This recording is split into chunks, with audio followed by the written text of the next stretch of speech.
Mommy, will Santa know where we live now? The CEO found them standing outside. The snow fell in thick, silent curtains outside the towering glass building on Fifth Avenue, and that's when Marcus Hendricks saw them.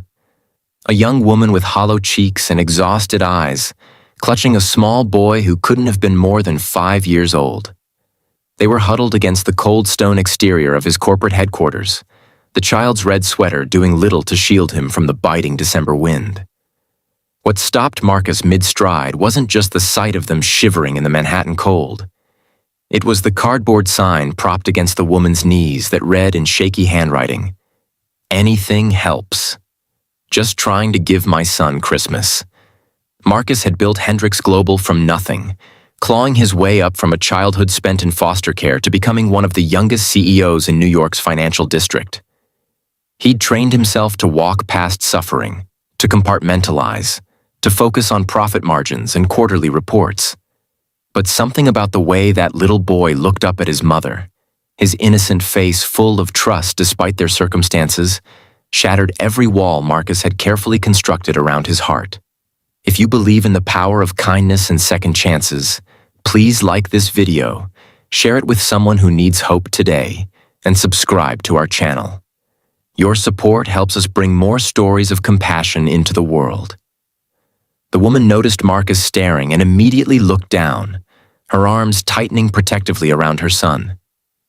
Marcus found himself walking toward them before his rational mind could stop him. Up close, he could see the dirt on the boy's sneakers, the way the woman's hands trembled not just from cold, but from what looked like days without proper food. "Excuse me," Marcus said softly, crouching down to their level.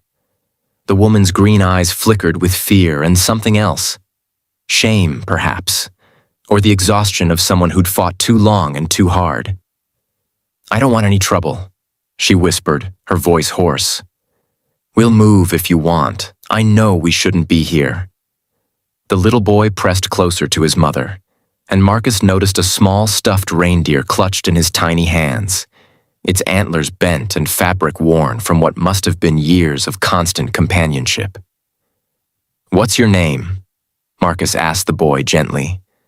The child looked to his mother for permission before answering in a small voice, "Tommy." His mother added reluctantly, "I'm Rachel Morrison. Please, we're not looking for handouts. I lost my job 3 months ago. We've been staying in shelters, but they're full now with the holidays.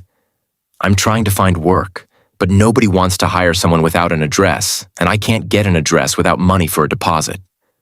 Her voice cracked, and she stopped, biting her lip hard enough to leave marks. Marcus felt something ancient and painful twist in his chest. He remembered being 7 years old, being moved from one foster home to another, never having a place that felt permanent or safe.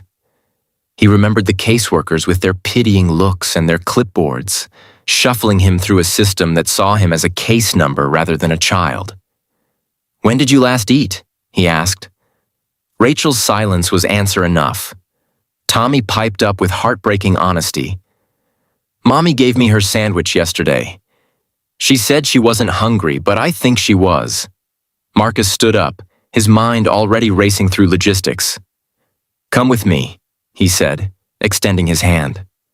Rachel shrank back, suspicion flooding her features. "I'm not going anywhere with a stranger, especially not with my son." Marcus understood her fear. He pulled out his wallet, not for money, but for his business card. "My name is Marcus Hendricks. This is my building. I want to help you, but I understand if you don't trust me.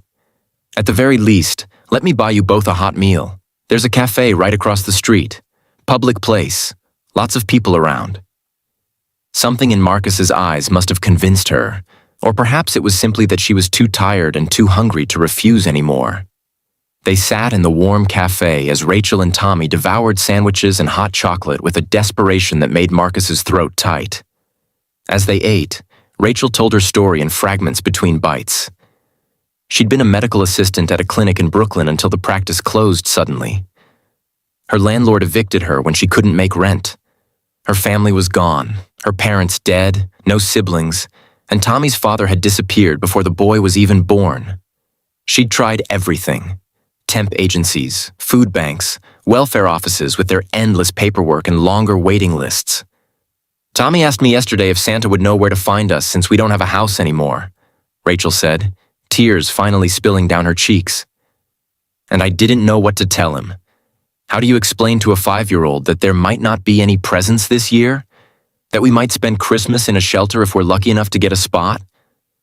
Tommy looked up at his mother, his small hand reaching out to pat her arm in comfort, a child trying to console his parent in a reversal that shouldn't exist in any just world. Marcus made a decision that would have horrified his board of directors and probably violated several company policies. "I have an apartment, one I keep for when I work late and don't want to commute home. It's sitting empty most of the time." He held up a hand when Rachel started to protest. "Before you say no, hear me out. You need a place to stay and an address to put on job applications. I need someone I can trust to house sit and keep the place from sitting vacant. I also need a new assistant in my HR department. It's entry level, but it comes with health insurance and a decent salary. I can't promise it'll be easy, but I can promise it's yours if you want it." Rachel stared at him as if he'd spoken a foreign language. "Why would you do this for us? You don't even know us." Marcus thought about the scared 7-year-old boy he'd once been, the one who'd believed no one cared whether he lived or died. He thought about the teacher who'd given him a winter coat when she noticed him shivering in class, the foster parent who'd been the first person to tell him he was smart and capable. Small acts of kindness that had saved his life in ways he couldn't fully articulate. "Let's just say someone once did something similar for me when I needed it most," Marcus said quietly. "And I've spent years telling myself I earned everything through hard work alone. But the truth is, we all need help sometimes. We all need someone to believe in us when we've stopped believing in ourselves.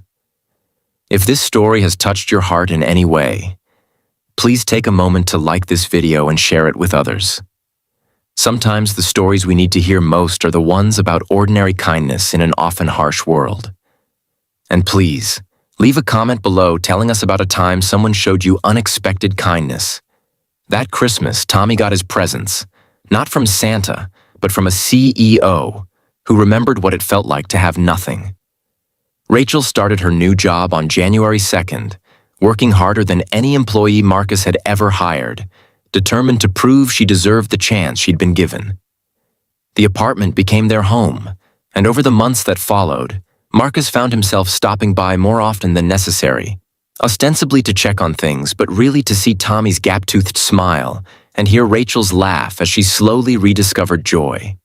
Years later, when people asked Marcus Hendricks what his greatest professional achievement was, he never mentioned the mergers or the profit margins or the awards lining his office walls.